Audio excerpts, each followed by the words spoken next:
What's up, and welcome back to Cleats to Whistle podcast. I am Brad Valdez, and I am here back at Atherton High School, and we have Coach B here. Very excited to have him on. I'll let him introduce himself a little bit, but man, this is very exciting. He's just a great guy, a good follow on Twitter too, man. And I will put his Twitter handle, or the X now. That's right. That's right. The X. That's right. It takes some getting used to, doesn't it? Yeah, yeah. Yep. So, yeah, man, just go ahead, introduce yourself, and what is your role on the staff? I tell you what, Brad, B-Rad, if it's all right. That's fine, man. Before we even get into it, let me tell you, man, you got like the perfect radio voice, dude. Thank you, man. I appreciate that. I don't know what your past is, but once we stop rolling, I'm going to ask you, man, because you got a perfect podcast radio voice, man. Seriously, dude. I appreciate that, man. Yeah. But, no, man, I'm a offensive coordinator here at Atherton High School. This is my first year, well, really year 1.5 as OC. I was at Butler previously. Came over here with Coach White probably about 3 years ago.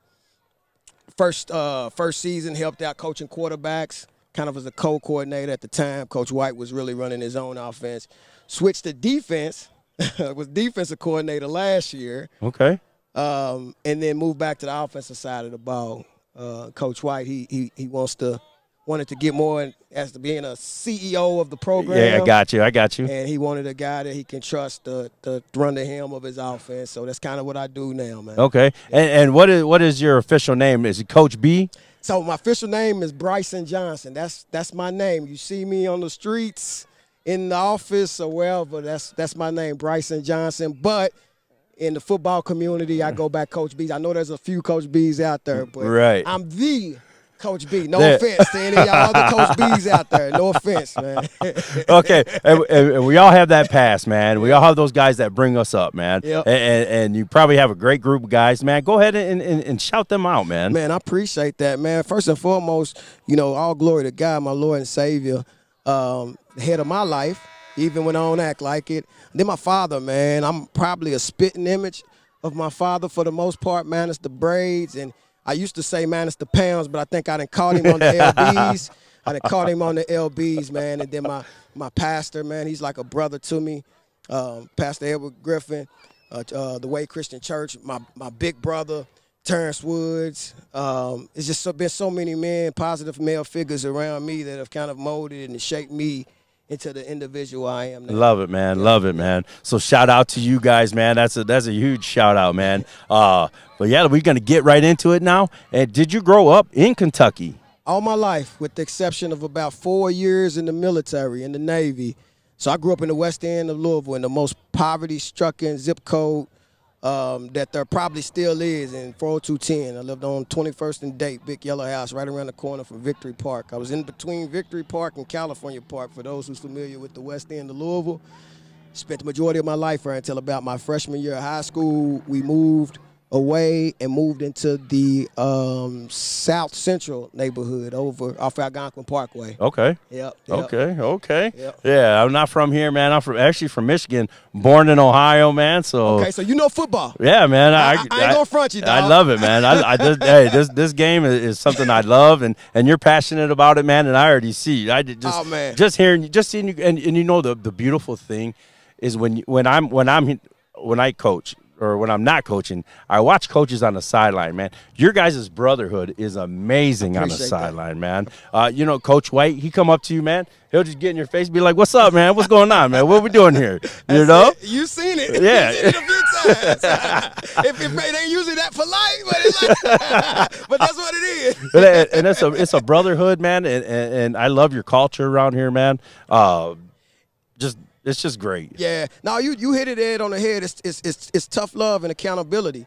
You know what I'm saying? When you know people love you, you don't have any problem taking instruction from them or criticism or feedback, because you know it comes out of a position of love, especially when the people around you have the knowledge. If it's somebody that, for lack of a better term, don't know nothing and they correcting you, you kind of rolls off your skin, right?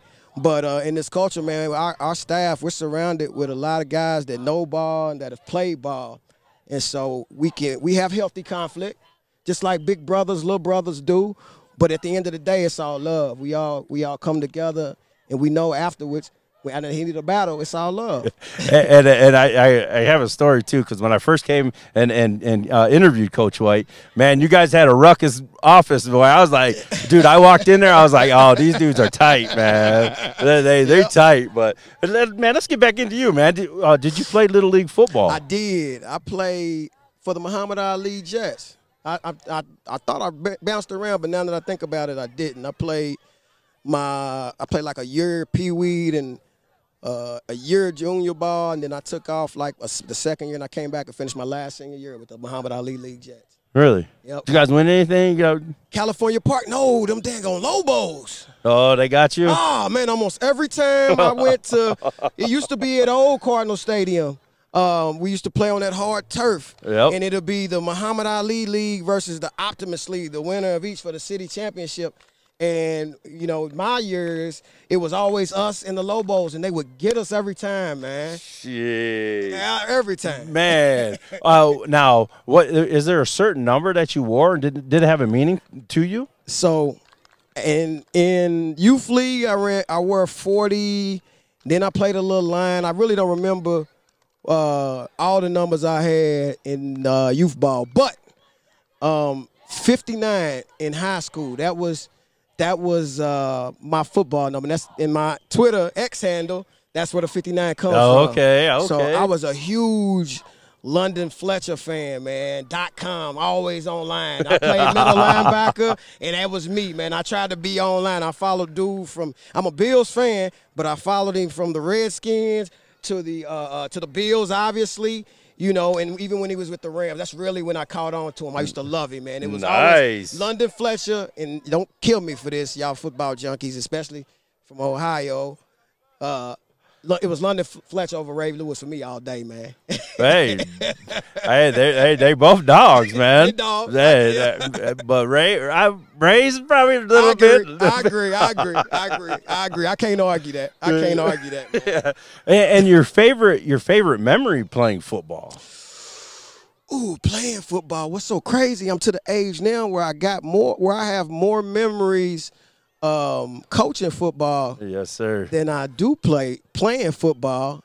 And what's funny is my favorite memory, and I like telling this to the kids all the time, was actually in college. So when I left, I went to Hanover College. Okay. I didn't even finish a full season. I played probably about half a season. I ain't ashamed to say it. But I remember that first 3-a-day practice that we had. 3-a-day practice. Wow. 3 a day. That was the day my coaching career started. He said, let me learn this game a little bit more than I have to. Yes. Yeah, that 3 a day, I'll never forget, man, walking back to my dorm after the second practice, and just so happened that my mom and my sister, they were up helping me get settled in the dorm, and they seen me dragging across the field. I was carrying 2 ice bags.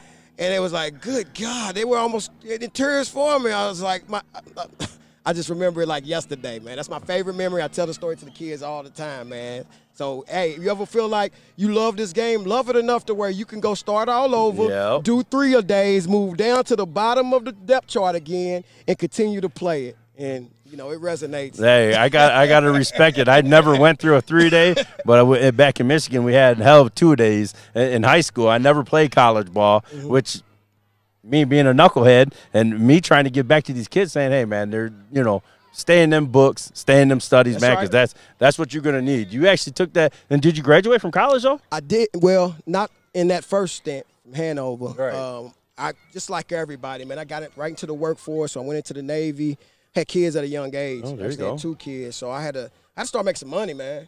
And so I got out, went into the Navy after my daughter was born, and I just gradually have been working on my degree, you know, and recently got my associates probably about been about a year and a half now.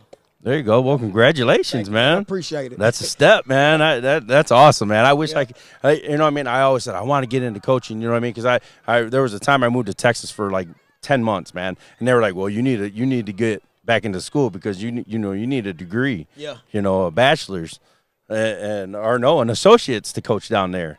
And I was like, looks like I'm going back to college, man, because I can't live without this game, man. You know, and well, I didn't go back to school, man, or nothing. I just got back into workforce and just grinded, man. But I still love this game. I'm still in it, man. 20 years later, man. It's unbelievable. That's right, man. It's the beautiful thing about it. That same love and passion, dude. It's one reason why I tell the kids all the time, I can't get away from this game, because everything through this game, the reason you love it, the lessons you learn in life are lessons that the lessons you learn on the field, the adversity, are the same lessons that you learn in life. And then if you're a competitor, the strategic aspect of it, the camaraderie, the brotherhood, man, it's like it's nothing like it, you know. And fortunately for us in Kentucky, you don't necessarily need a degree to coach. And so hopefully this helps somebody that's aspiring to coach, because I fell for the myth for the longest that I thought I needed to have a degree and be a teacher. In fact, that's why I was going to school, was to be a teacher. But my life situation and my life circumstance require me to go get money now. And it's going to be like that for a lot of people. And the beautiful thing about today's day and age is you don't need a degree to be successful and get money now. You can go get that certification. And if you're a guy like me that worked hard, had to get into workforce early, and you still want to get into coaching and support and play and help the game you love, there's still an avenue to do that. So hopefully that helps somebody. Yeah, yeah. Just like Coach says, man, just hey, shoot your shot, man. That's it. Hey, when I first moved down here, I think it was 10 years ago, I went to schools and just handed my coaching resume. You know, boom, boom. Tori Shinholster, Willie, Willie called me up, Willie Sand, and he's like, man, you want to coach? I was like, let's go, man. Tell me what I got to do. And he's like, do this. I said, boom, it's done, man. Hey. So, but yeah, you know, just take your shot, man. That's it, man. That's it. Yep. So, okay, we talked 3-a-days. We did all this stuff. But what really got you into coaching? Is there somebody that just was like, hey, man, come out and coach? And that's funny that you say that, man. I kind of got like it's a semi-Coach Prime story. Okay. So I'm back from the Navy. I'm in the workforce. My son is starting to play Pee Wee football, and I'm not gonna say what organization he was at. He actually was at a couple of organizations, but there was maybe a particular organization at the time, and everybody's different. So this ain't no blame or knock on any specific organization. But I sat back in my launcher and I was watching some of the coaching that was going on, and it was, you know, coaches smoking cigarettes, coaching from launchers. And I'm like, oh, my God. And that was my initial I didn't do it to get into it. It was like, man, I got to help my son and the rest of these kids, you know, because it just wasn't right. It was kind of shameful to the game. Yeah, you know exactly. yeah. Yep. And that's what just prompted you into this, man. That's it, man. Been rocking with it ever since, man. And the deeper and deeper I got it. I've always been a student of the game, but I had some couple of real coach buddies, man, that used to always say, hey, man, B, you know the game better than a lot of these coaches that I coach with. Sean Wimberly, he's a lawyer, one of my good buddies. I ain't talked to him well, but I love him to death, and I wouldn't be in the coaching game if it weren't for him, because he pushed me. I didn't never want to go high school or even middle school, but he used to always say, hey, coach, you know the game really well. At the time he was coaching high school ball, he said, man, you should seriously think about moving up, coaching some middle school and high school ball. And then I just kind of, me being skeptical, I was like, nah, it ain't like that. But then the more I got into it, the more it proved itself to be right. So I just kind of rocked with it ever since. There you go. You need those guys, man. That you know what I mean? Yep. Gas you up, man. That's right. Hey, that's yeah. Awesome, man. I love that story. That's a great story, dude. And now let's get an update on, you know, you're the offensive coordinator here. And I'm going to tell you guys, these kids are phenomenal, man. There's ATHs all over the field for this guy. Man, go ahead and that's I was going to tell you to do this later, man, but just go ahead and you know, show them some love. Hey, man. they deserve it, man. And believe it or not, man, we don't have a kid with an offer right now, and we're hoping to change it because they are great kids. First off, they all mentally smart. You know, I coached at Butler traditional before I got here, and these kids are every bit as smart and listen as the traditional school kids that I coached for almost a decade. But we got a great group. Of course, I'm going to start shouting out my guys on the offensive side of the ball first. First off, we got 2 quarterbacks. You know, I'm blessed. You don't see that often on a high school No, sir. level. Yeah, so I got 2 guys, man. One that never played before, before he got here, before I started working with him, Dean Heineman and then Q Thompson. He's definitely the definition of an athlete, man. But those guys make it so easy because they listen, they buy in. I feel like the best quarterback room, I'll say in the city for sure, maybe in the state, just quarterback room, you know. And so it's a blessing to have those two guys. I got a great running back, Andre Steele. Unfortunately, you know, I don't think it's news to everybody. Andre suffered a little injury the last game, but he's phenomenal. Out of all, I looked at our stats today. I told you before we got started, we do a mid-year stat review, self-scout is what I call it. And I looked, we had 52 explosive plays in 6 games. So we're averaging about 9 explosive plays per game. I define an explosive play as anything 12-plus yards. If you win in that category, most of the time you're going to win football games. Well, 62% of those explosive plays came from my man Andre Steele. So that tells you what type of back he is. And also, let's get into you know what I mean. You got Proctor. Yes. On the outside. You got Sincere Smith. You can put in the slot. You could put him either outside. You could put him at Y or X. You could put that cat everywhere. And we do. Sincere is our Percy Harvin. There we go. He's our Percy Harvin. He'll line up out wide. We'll put him in the backfield and hand him the football. You know, he goes both ways, but he's a phenomenal football player. Very smart. I'm proud of that young man because he's one of the ones that I've been able to see just mature into a really sound football player. He came expecting to be that guy into the program, expecting to be that guy that's going to get all these offers and is going to dominate at a specific position. And now as a senior, he's a football player, and I'm really proud of that young man. Yeah. Darren's a smart, heady kid. He's suffering some little injury wounds. Knows the game very well. Sometimes knows the game too much. Sometimes I have to tell Proctor, hey, Proctor, let me be the doctor, and you just press pause for a second, all right? Let me dial up these plays, Proctor, all right? But he works his tail off. He's a small, undersized kid, so he has a chip on his shoulder. He's very gritty.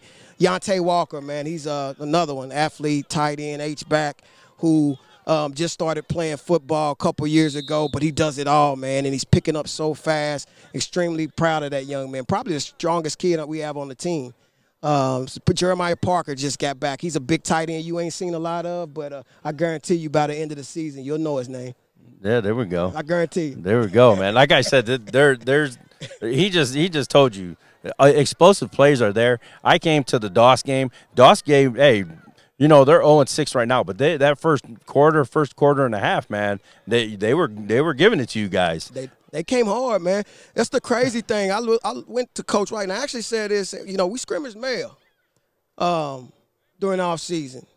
You know, that first week where JCBS had issues. I've been around here all my life. I never remember the time that Atherton would be even worthy of stepping on the field with Male. And when we scrimmaged them, and we looked like we belonged. Yeah. And I told Coach White, man, I said we pretty much cleaned up.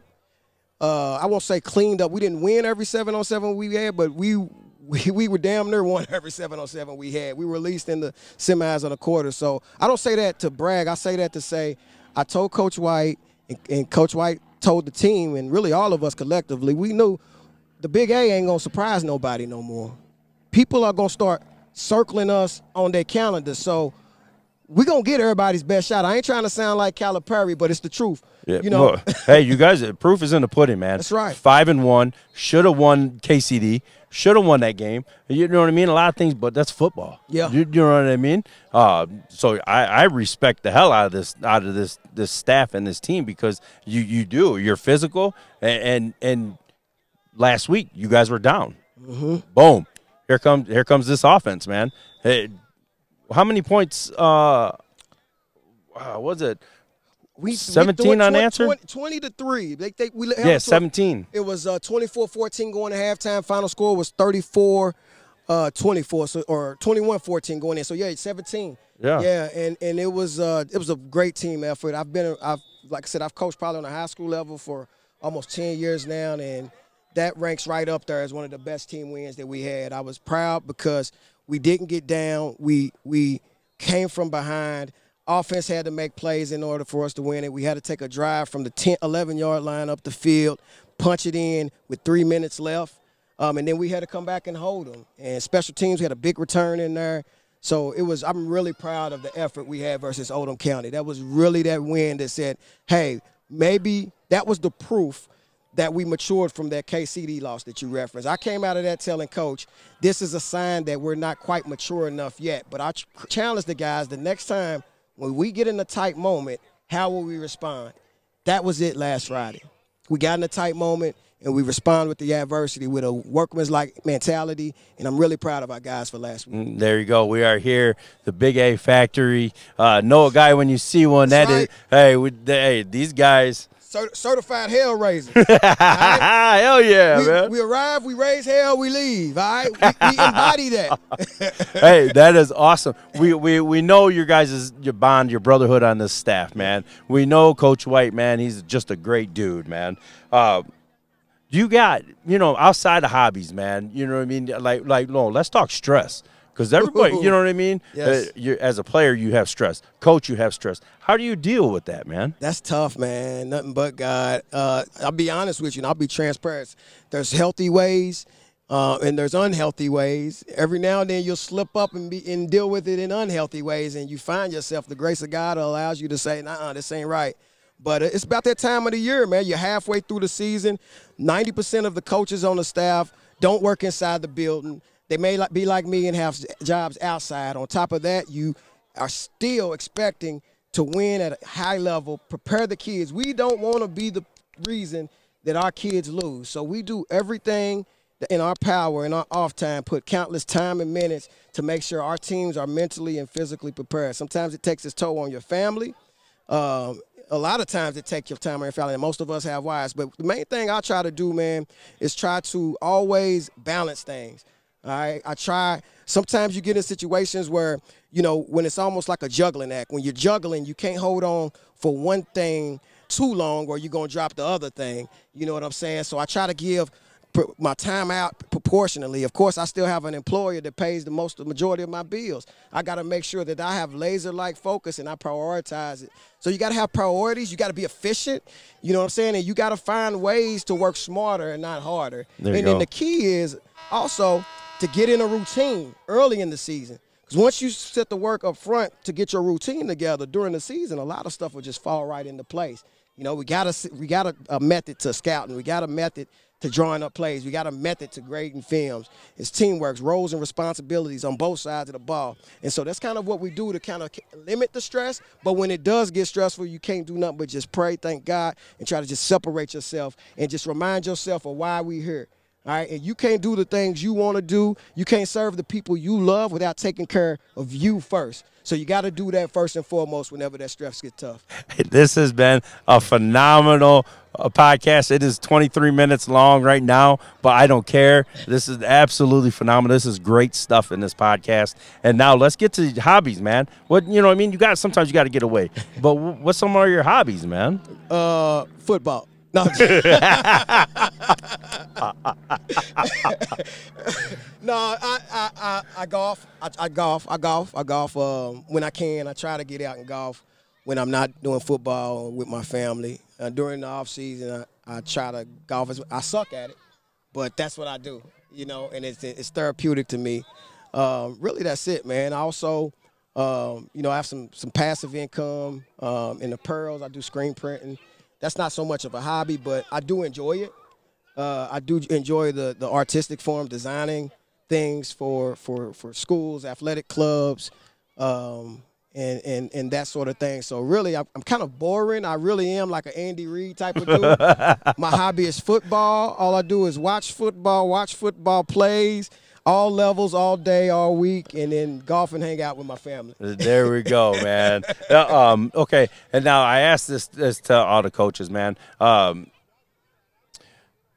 We're already going into what, week 7? It is, yep. Yeah, and you always set those goals. You know what I mean? In the beginning of the season, you're like, check this, check this, check this. Okay, what is one goal that you want to see this team achieve that you guys haven't? If you know what I mean, I don't know if you guys been checking boxes, but is there anything else that you want to see this team achieve? So when we talk about goals, we have short-term goals every week as a team and as a unit. But the real goals don't start until it comes time to hang banners. So the first banner that it's time to hang is the district championship. We haven't hung one since we've been here. So we set up our season. We set up our preparation.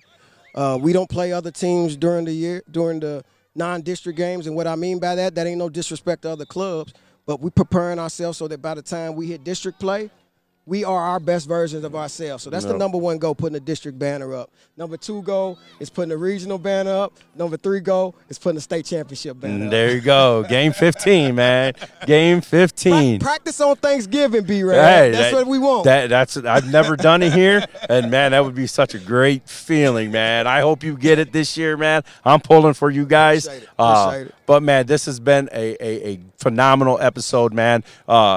Come out here and support these guys whenever you can. We're at Atherton High School. Coach B, phenomenal podcast. I know it's a long one, but, man, there's great stuff in there, great content, man. I'll be a little less long-winded next time. No, don't even worry about it, man. This is what I want. I want 30 minutes. If we get 30 minutes, good. I appreciate it. So yeah, man, it's good talking to you, man. Like always. I love it. I appreciate this, man. It was a hell of a podcast. Like I always say, everyone has a story, and I'm here for them to tell it. Cleats to Whistle podcast. I love it.